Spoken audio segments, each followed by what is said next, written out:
Hi families எல்லோரும் எப்படி இருக்கீங்க? நல்லா இருக்கீங்களாங்க? நாளைக்கு மார்கழி ஒன்றும் இல்லைங்களே, அதனால தான் வந்துட்டு தெருவு சுத்தம் பண்ணிகிட்ருக்கேங்க. தண்ணி அதிகமாக ஓசை விட்டதுனால வந்துட்டு ஓசில் இங்கே தண்ணி போகுங்க, சரிங்களா? அந்த தண்ணி இதனால அடுக்கோட கொஞ்சம் கொஞ்சமாக வந்து பில்லு முளைக்க ஆரம்பிச்சிச்சு. சரி, அந்த பில்லை வெட்டிடலாம் அப்படின்னு சொல்லிட்டு தாங்க பில்லெல்லாம் வெட்டிகிட்டு இருக்கேன். யாரெல்லாம் வந்து மார்கழி மாதம் கோலம் போடுவீங்கன்றதை என்கிட்ட ஷேர் பண்ணுங்கள். ஆனால் சிட்டி சைடில் வந்து அந்தளவுக்கு போட மாட்டீங்கன்னு எனக்கு தெரியும். ஆனால் சின்ன சின்ன கோலம் தான் போடுவீங்க. கிராமத்தில் அப்படி இல்லைங்க, எல்லாம் பெரிய பெரிய கோலம் போடுவாங்க.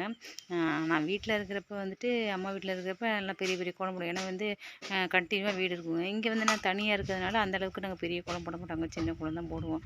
அதுக்காக தாங்க கொஞ்சம் அந்த பில்லு கொஞ்சம் கொஞ்சமாக இருந்துச்சு, அந்த பில்லை வந்து நம்ம செதுக்கிடலாம் அப்படின்ட்டு கொஞ்சம் செதுக்கிட்டு இருக்கேங்க. ஏன்னா களைக்கொல்லி அடிச்சிடலாம், களைக்கொல்லி அடித்து சுத்தமாக காய விட்டுடலாம்.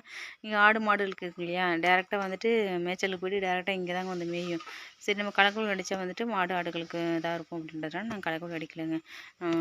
நமக்கு தேவையான அது மட்டும் கோலம் போடுறதுக்கு மட்டும் தேவையான இருக்கிறத மட்டும் கொஞ்சம் செதுக்கி வச்சுருவாங்க. பாக்கி இருக்கிறதெல்லாம் மாடு வந்துச்சுன்னா கொஞ்சம் மேய்ஞ்சிருங்க.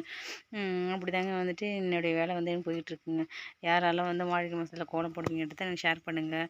கலர் கோலம் மாவுலாம் போட்டு யார் கலர் அடிப்பீங்கன்றதை ஷேர் பண்ணுங்கள். நான் கலர் கோலம் மாவு இல்லைங்க, நான் வாங்கிட்டு வரலங்க. வெள்ளிக்கிழமை தான் போய் வாங்கணும். அதனால் நாளைக்கு வெள்ளை கோலம் மாவுலேயே கோலம் போடலாம் அப்படின்னு சொல்லிட்டு இது பண்ணியிருக்காங்க.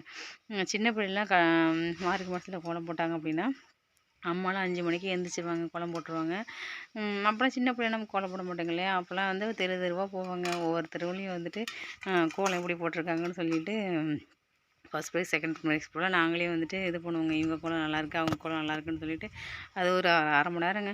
எல்லார் வீட்டு வாசல்லையும் போய் பார்த்துட்டு வரோம். அந்த வந்து மூமெண்ட்லாம் வந்துட்டு யாருக்கு இருக்குது அப்படின்றத எனக்கு ஷேர் பண்ணுங்கள், ஓகேவா? என் வீடியோ பிடிச்சிருந்துச்சின்னா லைக் பண்ணுங்கள், ஷேர் பண்ணுங்கள் அண்ட் சப்ஸ்கிரைப் பண்ணுங்கள் ஃப்ரெண்ட்ஸ். அவ்வளோதாங்க, என்னோடய வேலை முடிஞ்சிச்சு. சாணி கொஞ்சம் கரைச்சி காலைல போட்டுட்டு நம்ம கோலம் போடலாங்க. ஓகேங்க, தேங்க்யூ, பாய். பிடிச்சிருந்துச்சா லைக் பண்ணுங்கள்.